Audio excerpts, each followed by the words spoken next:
The Perfect Dictatorship, China in the 21st Century, by Stein Ringen, Hong Kong University Press. Page 35. Bigness. In territory, China is about the same as Canada or the United States, but smaller than Russia. In population, it is enormous, now nearing 1.4 billion people, over 4 times as many as the United States and 10 times as many as Russia. Much of the country is rough mountainous terrain and a surprisingly small part comfortably arable land. The Chinese population has grown from about 500 million in 1949 and is still growing, although more slowly. It is expected to peak at between 1.5 and 1.6 billion around mid-century and then to start falling.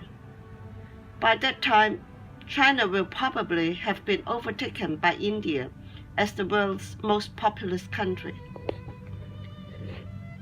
Size is one reason it is difficult, and in some ways unrealistic, to treat China as a country, and certainly as a country that is governed by a small leadership in the capital. That's the theory, but in practice it does not work in that way.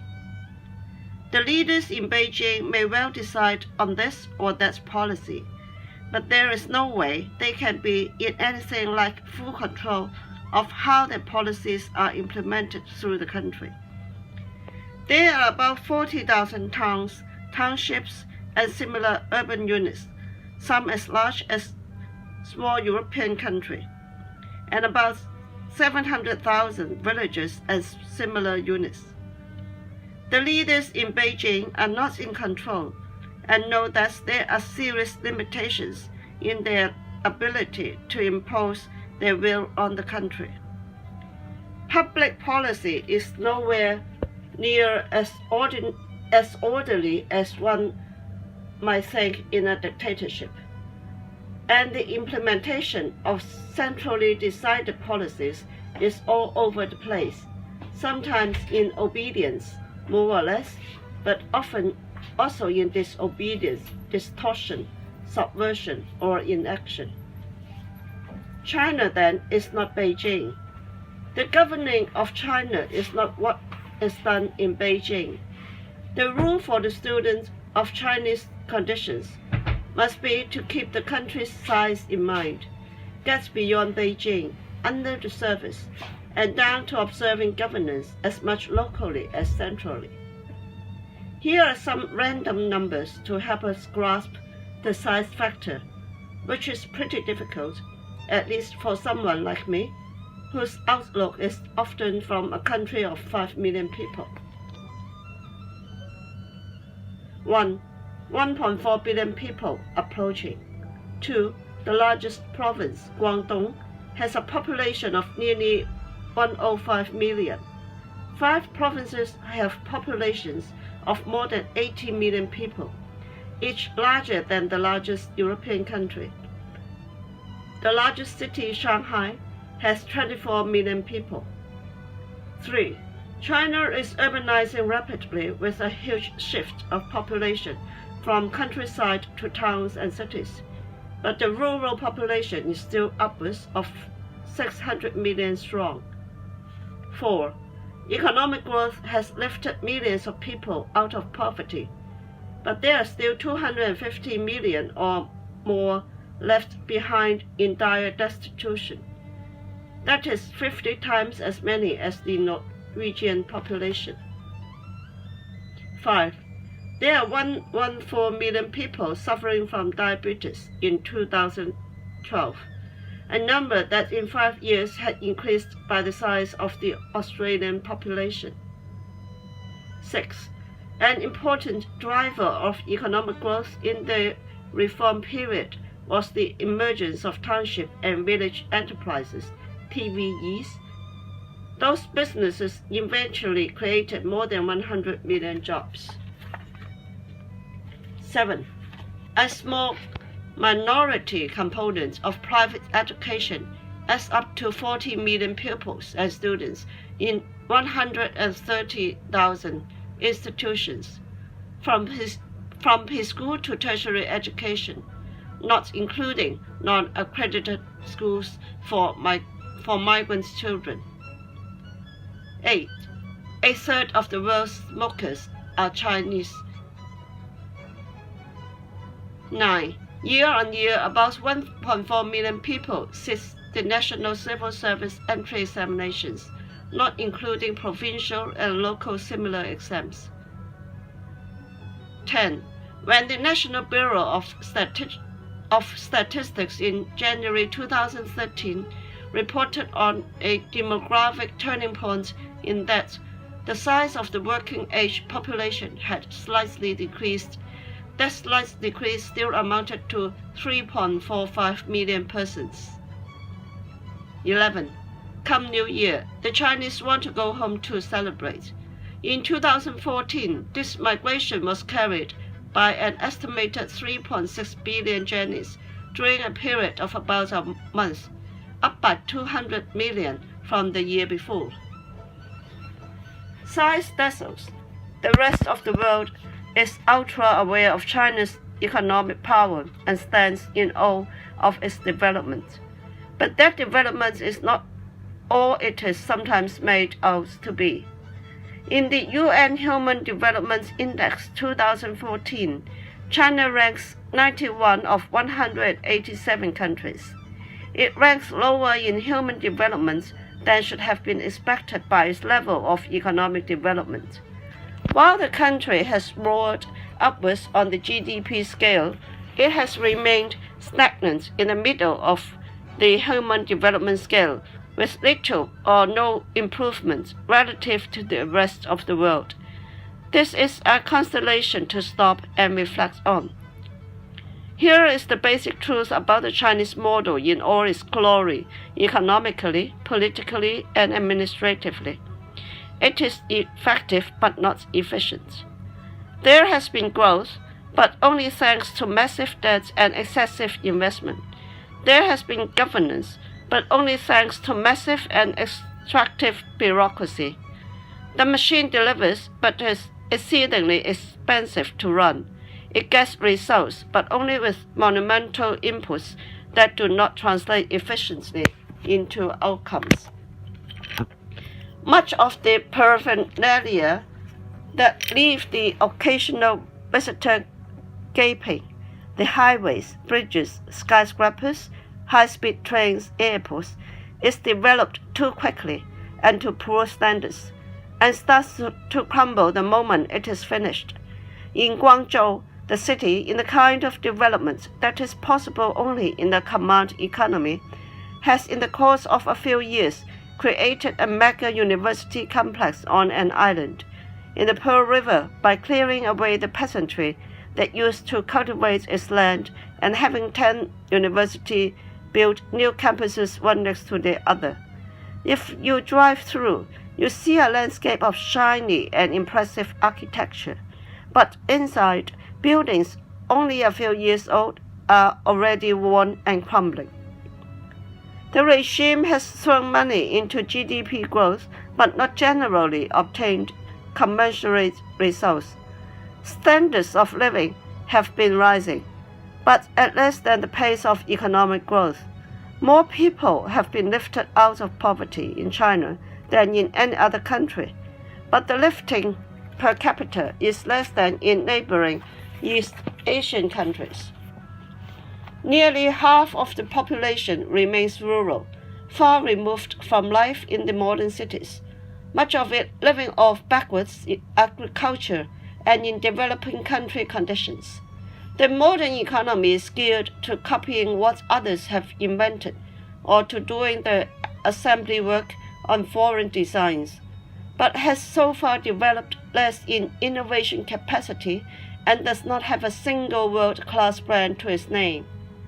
China has done well in high-speed rail by exploiting or copying Japanese and other technologies, but has been unable, for example, to develop an airliner of its own in spite of massive efforts. Its auto industry is doing well in the assembly of foreign brand cars, but has not taken off in the production and sale of own brand ones. Education has improved, but less than should have been expected given the pace of economic development. Free primary schooling was introduced only in 2008 and is still not in reality free. The People's Liberation Army is a mighty force, but the service is politicized, divided, corrupt, and inexperienced in combat training. It has for some time been a trajectory of 10% plus year-on-year increases in its budget and has stocked up on land, air, and sea hardware. But behind its facade, it is less than effective in intelligence, technology, communications, logistics, and coordination, and is in these matters behind the U.S. supported system of Japan and Taiwan. The balance of military opinion seems to be, for example, that in a non-nuclear confrontation with Japan, the Japanese self-defense force would be superior in equipment, training, and the quality of the officer corps and troops, and prevail over a larger but more lumbering adversary. Something of the same is visible in foreign relations, where Chinese diplomacy is unable to get away from a reliance on weight. China is now a world power, but has been unable to use that power to win genuine influence or, what it desperately wants, respect. It is strong, but has no genuine friends. What is giving China clout in the world is bigness more than performance. It is size and the crude magnitudes and numbers that come with it, rather than qualitative development or civilization, that enables China to command the presence it now has in other people's minds. Now that ultra-rapid economic growth is fading, China's development no longer looks as amazing as it may have seemed in the last 2 or 3 decades. The project. This is an essay in interpretation. It is the interpretation of an outsider. I do not come from China studies and am not an authority on China. Where I do come from is state analysis, which I have been doing for 40 years, and I have tried to bring that experience to bear on a new case. I have, of course, visited China while undertaking this project. The observant visitor will see many things and many contrasts. The magnificence that has arisen in Shanghai and the brutalism of provincial cities, the displays of middle-class lifestyles, the destitution that village people live in, and that we will find, if you look for it, even on the outskirts of the most advanced centers of development. The oppressive plight of armies of migrant workers who live in urban slums and dormitories and toil to uphold others' wealth. I have seen people living lives of pleasure, fun, and civility, but equally the routine of cheating, cynicism, and braggadocio of money.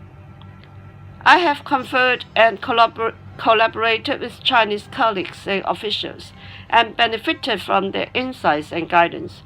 I have found these encounters warm, helpful, and generous. Much of the analysis is based on Chinese sources through collaboration with Chinese colleagues, such as the analysis of the social security system in Chapter 4, of the tax system in Chapters 4 and 5, and of poverty in Chapter 5. But my visits have also made me reflect on the difficulty of direct observation in the country. It is very difficult to find yourself immersed in the urban landscape of banks, international luxury brands, and commercial razzmatazz in Shanghai, and keep in mind that this is state capitalism. I have become aware that when I have met, for example, a leading academic in a leading university, he will be a party man. He will be informed, interested and interesting, and charming, and will engage in open and critical discussion. But he is not a free man. Foreign visitors often do not know or prefer not to know whom they are dealing with. They may negotiate with the company director or the leader of a research institute and not know that these contacts are not the real decision makers in their organizations. I have often found it more difficult to interpret what I have seen and been told in China than what I have read in my study in London. Any visitor should easily see both the magnificence and ugliness of Chinese economic growth, but I have been struck by how often visitors on some more or less official errand come home, having been flattered and entertained without really having seen the obvious combination of progress and misery. In hindsight, I have not learned all that much from my own visits, except to have my critical instincts stimulated. So these are the observations of an outsider. I have not considered that a disadvantage. It is easy to be blinded by the growth from China. That was the case in Mao's time, when many near observers saw what they wanted to see, and some of the sharpest observers were made from a distance, and it continues on other terms to be the case today. For example, Martin Jacques, in When China Rules the World, fails to keep his distance and produces a book that is embarrassingly starry-eyed, servile, and naive. My intention has been to interpret more than to report, and detached observation is then not a bad thing, in particular when observing a state that is edging to making itself the center of gravity in the world. I have no axe to grind.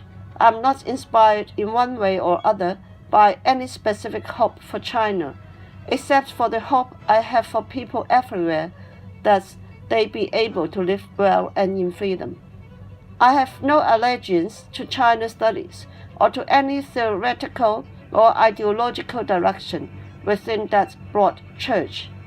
I am not aiming to make myself a China hand and am free from my ambition of future collaboration with official China. There are other ways than my top-down one of studying China.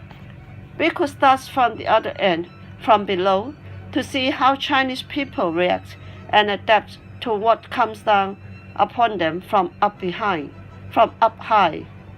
That will show up many things that I will not be observing closely. No doubt the Chinese are like people elsewhere. They try to make the best out of their circumstances and mostly react with reason to the way they are ruled. The Chinese live under the pressure of a heavy state. They respond and adapt in manifold strategies, by courage, by ingenuity, by helping and protecting each other, by opposing and protesting, by organizing, by subverting, by pretending, by collaborating in oppression, by opportunism and cowardice. The rich tapestry of the human condition is there to be seen, for the good and for the bad. Some of that we will touch on as we go along, but this is not my analysis. It is the state and the nature of its rule I am trying to understand. Nor is this book about social life in China, about Chinese culture. It is a political analysis of the state, not a sociological analysis of China. I am seeking to explain how Chinese society is ruled, but not in any detail the fabric of that society. The non-Chinese literature on politics in China is huge, rich, and diverse. No single generalization is possible about that literature as a body. But as much as critical, there is also a strand in China watching of over-respectfulness.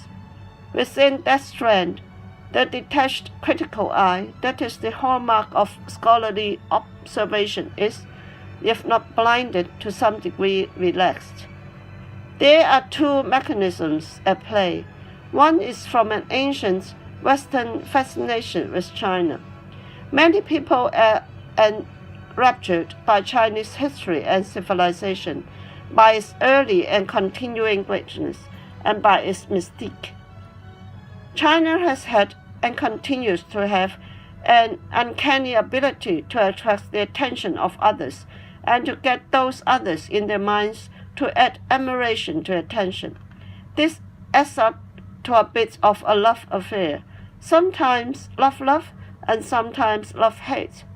There is a yearning to see the interesting and the impressive, and sometimes the good in a state grounded in an ancient empire. The second mechanism is more mundane, self and censorship. Any foreign observer of China is himself or herself potentially under observation. We all know that what we say or write may bring down upon us official displeasure, and that displeasure may follow through to disadvantage. Contacts may become hesitant, cooperation may be interrupted, invitations may dry up. Books or articles may not be translated, visas may be denied, or entry denied. In early July 2014, an American academic, Elliot Sperling of Indiana University, a friend and defender of the Uyghur professor Ilham Tohti, who has subsequently been tried for separatism, arrived at Beijing airport with a valid visa, but was detained by border officials and put back on the returning flight. In May 2013, a colleague of his from the same university had likewise been turned away with a valid visa. For my own part, in October 2014, I had the Chinese version of My Nation of Devils suspended by the censors 3 weeks before it was to be released. Threats and actions like these work. Those who want to study or report on China live in anxiety that they may be denied the means to do their work properly. They fear that they may not be able to visit or, for example, that they may be denied access to essential archives. Everyone who wants to play the China game knows that there are rules. You can have perfectly good, friendly, and productive exchanges within those rules. But these are limits.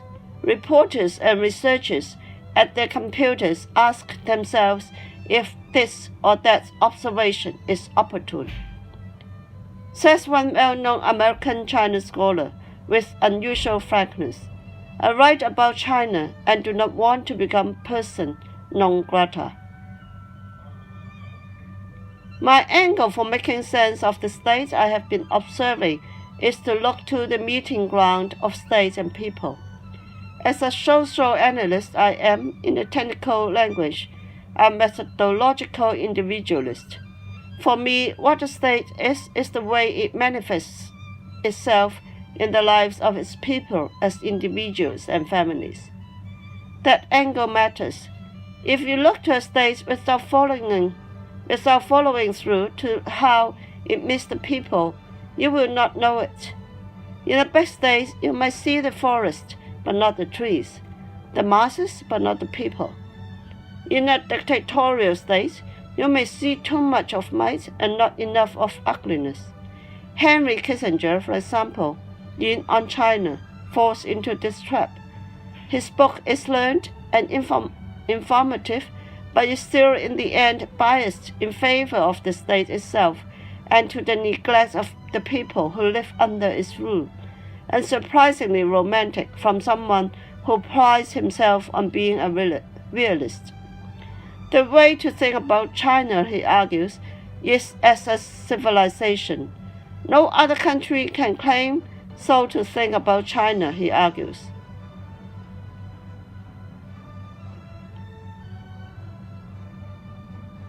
No other country can claim so long a continuous civilization.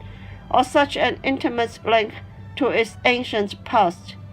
Kissinger is one of many analysts who praise China as a civilization state, but that is a term in which, however much I try to make sense of it, I find no meaning.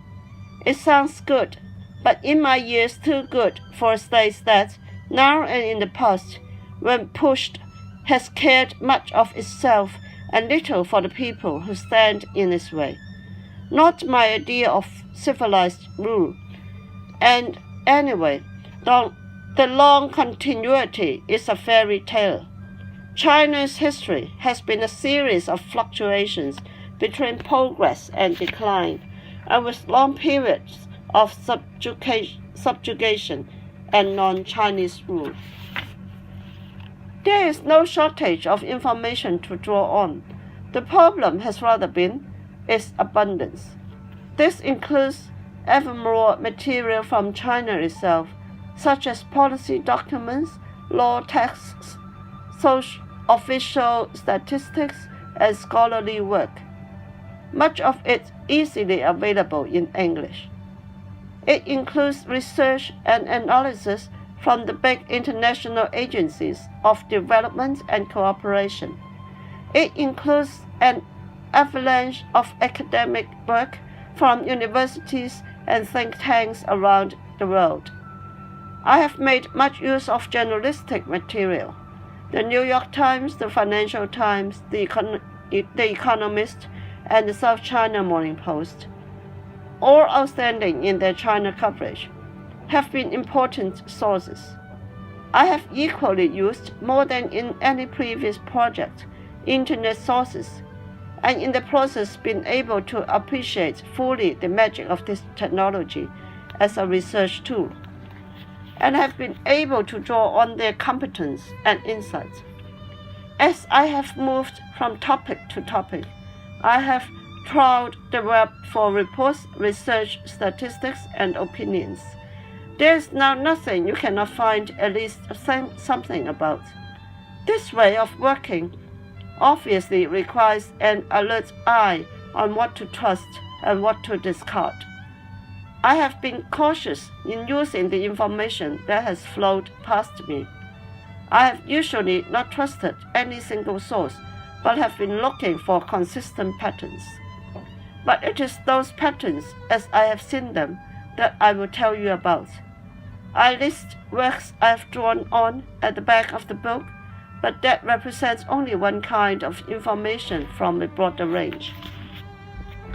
There is a difference between the information that is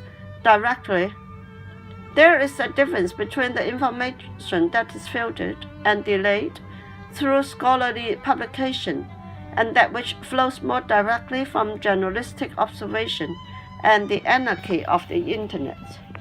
The former is cautious and measured, as scholarly work should be, certainly not uncritical, but balanced and sometimes too respectful. The latter is raw, near, and in your face. The kind of non-filtered information has been invaluable. It has allowed me, I think, to look not just at the regime, but inside it, and to some degree to get my finger on its pulse. In whatever you read about China in any format, there is much to distrust. I have read policy documents, but do not believe all they say, to put it carefully. I have read official statistics, but they do not add up. I have consulted surveys, but they are all over the place. I have read the scholarly books, but there is bias galore. So in spite of the abundance of information, there is also an abundance in what we do not know, or at least do not know with certainty or precision. There are masses of economic and other statistics for China, both from China itself and, for example, from international agencies, some of it good, some bad, some fraudulent.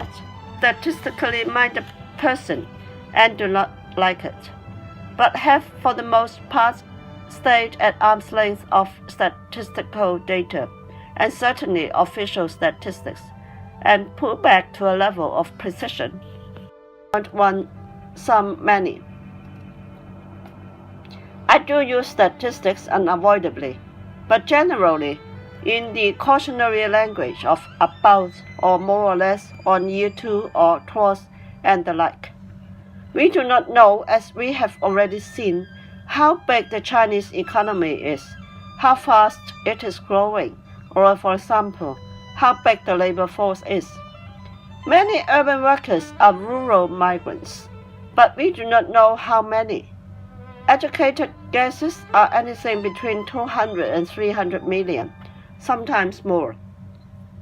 In the urbanization plan launched in 2014, which foresees 100 million more people moving to cities by 2020, it is expected that there will still be 200 million migrants working in urban areas without urban hukou residency.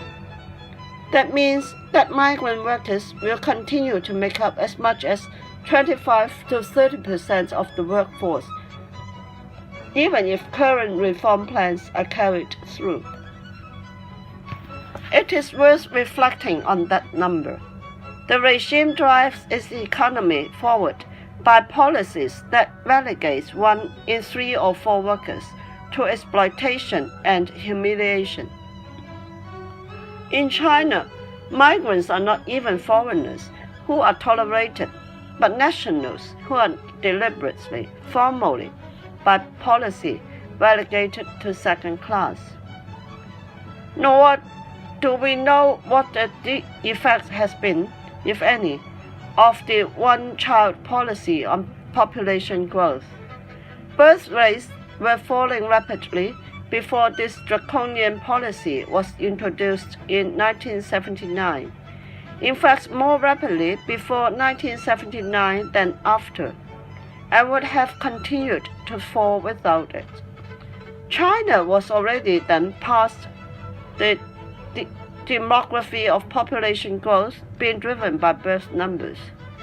We know that there have been horrific life consequences in the form of abortions and sterilizations, on the order of at least 300 million before the one-child policy was declared, and except for the first 2 or 3 years, there was no noticeable increase in abortions and sterilizations above the numbers during the 1970s.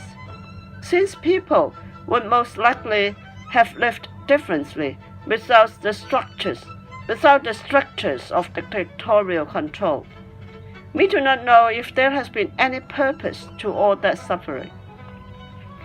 Another thing we do not know about a monumental event in the nation's history is how many people were killed on June 4, 1989, when the People's Liberation Army declared the people out of Tiananmen Square in Beijing, whether in the hundreds or in the thousands, or how many of those who died were participants and how many bystanders, nor how many were killed elsewhere in Beijing and elsewhere in the country.